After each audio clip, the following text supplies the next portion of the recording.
돈 좀 재와 줍소. 자랑허저 자랑허저 멍에도 자랑아 멍에도. 저는 김은희라고 합니다. 4.3 추가진상조사단의 조사 2팀장으로 있습니다. 제주 4.3 연구소에서 천인 증언 체록 사업을 진행했는데요. 그 진행하는 과정에 이호동을 조사할 때 김방아 어르신이 수영인 명부에 있는 분이셨어요. 정신적인 그 트라우마가 굉장히 강해서 그때 당시 겪었던 말씀을 할머니가 대신 전해주기도 했는데, 저희도 증언 체록을 하다 보면 진행되던 4.3이 이 집에 계속 있구나라는 거를 느끼면서 계속 기억에 남았던 분이기도 합니다. 자제분들이 찾아와서 증언 체록 이후에 2달 뒤에 돌아가셨다 그 말씀을 듣고는 저도 가슴이 아팠습니다.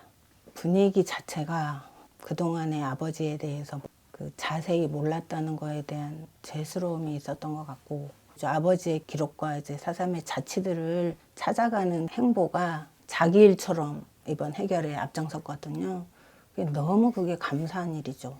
할아버지, 할머니, 그 다음 자제분들, 그 다음 손자까지 4.3은 진짜 대를 이제 걸으면서 이어지는 고통들이었어요. 이제 그런 과정에서 이제 손자떼가 4.3을 알리고 그 다음 자기 집안의 가족사를 정리하는 이런 모습이 너무 보기가 좋습니다.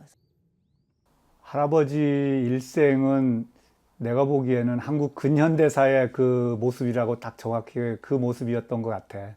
그 아픈 모습들을 그대로 다 갖고 있어서 한국 현대사를 이해해야 할아버지의 삶을 이해할 수 있겠다는 생각을 많이 하지. 그때는 가난보다도 더 연좌제라는 게 있어가지고 내 앞날을 이게 막고 있구나, 내가 아무리 뭘 하더라도 할 수 없었구나라는 것들에 대해서 굉장히 답답함과 그런 것들을 많이 느꼈고, 할아버지도 나한테 굉장히 미안함을 가지고 살았던 것 같아. 그리고 나 자신도 안쓰러움을 많이 느꼈지. 나는 그 할아버지 그거를 어떻게든 해결해 보려고 여러 가지를 했었는데, 할아버지가 아무것도 얘기를 안 해줬기 때문에 내가 뭐부터 시작을 해야 됐을까? 그리고 그 당시에는 국가에서 4.3은 이런 그 좌익 빨갱이라는 그런 것들 때문에 일체의 자료나 이런 것들이 접근되기 어려웠었고, 그래서 가슴 속에만 묻어놓고 있었는데 2002년도 김대중 대통령 때 이게 4.3이 비로소 이제 명예회복이 되기 시작하면서 노무현 대통령 때 비로소 여러 가지 작업들이 많이 이루어졌는데, 그때 우연치 않게 나는 이제 미국에 있다 보니까 그런 내용들을 몰랐어. 내가 퇴직을 하고 나니까 할아버지가 그 수영인 명부에 있다는 게 나타났고, 거기에 할아버지 이름이 잘못 기재되어 있다는 것을 알게 됐지. 그래서 그 할아버지 이름으로 4.3 연구소의 자료를 찾아보고, 그러다 보니까 할아버지의 일생을 이렇게 판단을 하게 됐고, 그리고 그걸 하는 과정에서 보니까 옛날 자료들이라 지금처럼 뭐 주민등록번호나 이런 것들을 가지고 추적하고 그러기가 쉽지 않기 때문에 모르면은 그냥 지나치게 되는 그러한 자료들이 굉장히 많았어서, 그 국가기록원에 가서 자료를 하루 종일 그 한 50권의 책을 뒤져보기도 하고, 그러면서 이제 그 한 줄에 그것이 나와 있는 것을 발견하고 그랬었던 그 기억들이 있는데, 40년 동안 가슴에 담아뒀던 숙제를 한 느낌? 그거에 대해서 어쨌든 내가 했던 노력들이 조금 도움이 돼서 그것들을 밝혀냈고 무죄 판결을 받아서, 그거를 살아계실 때 내가 하지 못했던 것들에 대한 아쉬움은 여전히 남아있고, 지금은 어떻게 정리를 하고 어떻게 해나가야 될까, 그런 것들에 대한 또 다른 숙제가 나한테 남아있는 것 같긴 해. 할아버지께서 가장 중요하셨게 생각했던 것들은 자식에 대한 교육이었거든. 교육을 모든 시키고 나면 모든 것들은 뭐 결국 나중에 밝혀질 거다라고 하는 얘기들을 하셨었는데, 지금 그런 것들이 그 본인이 얘기했던 것들을 하나하나 이루어져 나가는 것 같고, 힘들고 어렵긴 했으나 이렇게 여러 가지 취재를 하고 그 다음에 인터뷰를 다니는 걸 보면서 삼촌은 되게 기쁜 느낌이지. 나는 용재 말자따빠 네 번째 아버지 위에서 하나 둘 세 번째. 할아버지가 경찰서에는 몇 번 왔다 갔다 하긴 했었고, 우리가 잘 살 수 있는 여건이 못 되기 때문에 항상 나는 가난했던 게 그런 것들이 되게 가슴에 많이 남았지. 그래서 어떻게 하면 잘 살 수 있을까 하는 그런 거, 지금도 그런 거에 대한 미련이 많이 남아 있는 거지.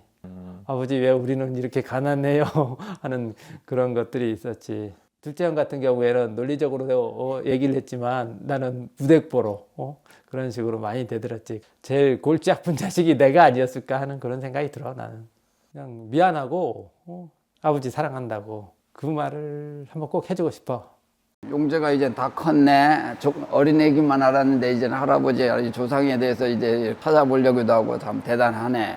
니네 할아버지는 참 그런 어려움 속에서도 진짜 대나무같이 꿋꿋했어. 우리에게는 할아버지가 큰 힘이었고, 우리가 자식들이 늦게 오면 니네 할아버지는 저 정류장까지 9시까지 10시까지 왜 안 오냐 기다리고 가서 오는 거를 이래 오면 같이 손잡고 오고 했던 기억이 많이 나면서 참 내가 내 자식이 그 시간대까지 안 오면 그래 줄 수 있었을까 하는 그런 마음이 있는데, 할아버지는 정도 우리가 보기에는 전혀 없었던 이유가 이제 이해하고 나니까 그나마 그런 상황에서도 우리 자식들한테만큼은 큰 사랑을 베풀어 주시지 않았나 그런 생각을 많이 들어. 그래서 더 마음이 아프지. 우리가 그때 그 시절을 할아버지 일을 이해를 못했기 때문에. 그래서 생각만 하면 이제는 그냥 눈물이 흘러나고, 그래서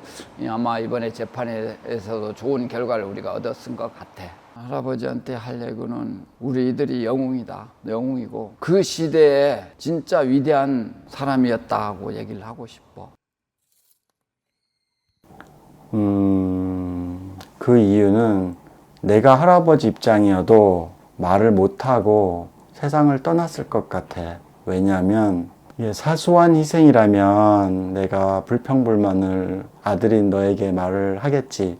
근데 이게 사소한 희생이 아니라 국가 공권력에 의한 폭력이기 때문에 엄청난 고통과 지난 시간 동안 살아왔던 그 고통을 과연 내가 너에게 말을 할 수 있을까? 나조차도 말을 못하고 할 것 같아. 할아버지에 대한 예전에 만들었던 그 영상이도는 할아버지에 대한 추억이나 흔적 그런 것들을 어떤 방식으로라도 기록을 하고 후손들이 한 번쯤은 볼 수 있는 그런 기회가 되었으면 좋겠다는 취지로 만들었던 것 같아. 생전에 할아버지께 내가 말을 못했던 부분이 많은데 지금 만약 아버지가 내 옆에 계시다면 너무 죄송스럽고, 그 와중에 그 어려운 환경 속에 저희를 굉장히 잘 키워주셔가지고 제 목숨을 다 드릴지언정 영원히 사랑합니다. 그리고 우리 자손들뿐만 아니라 다시는 이런 비극이 없이 모든 가정이 행복하고 평안하길 바랍니다. 할아버지 안녕하세요. 저 할아버지 손자 김용재라고 합니다. 가족들한테 할아버지 이야기를 많이 들었습니다. 할아버지는 제주 4.3 사건의 희생자시고 국가한테 알려지지 않은 억울하신 희생자이십니다. 할아버지는 아주 많은 무고한 희생을 당하셨고 국가는 할아버지의 희생을 알지 못하였습니다. 그리고 국가가 할아버지 희생을 알지 못해서 그래서 작년 2024년도에 저희 가족은 제주도에 내려가가지고 할아버지의 희생을 알리러 갔습니다. 저희는 결국 재판 과정을 통해 무죄 판결을 받았고요. 할아버지의 희생을 드디어 세상에 알리게 되었습니다. 할아버지는 저희 가족들의 영웅입니다. 존경스럽습니다. 할아버지를 기억하겠습니다.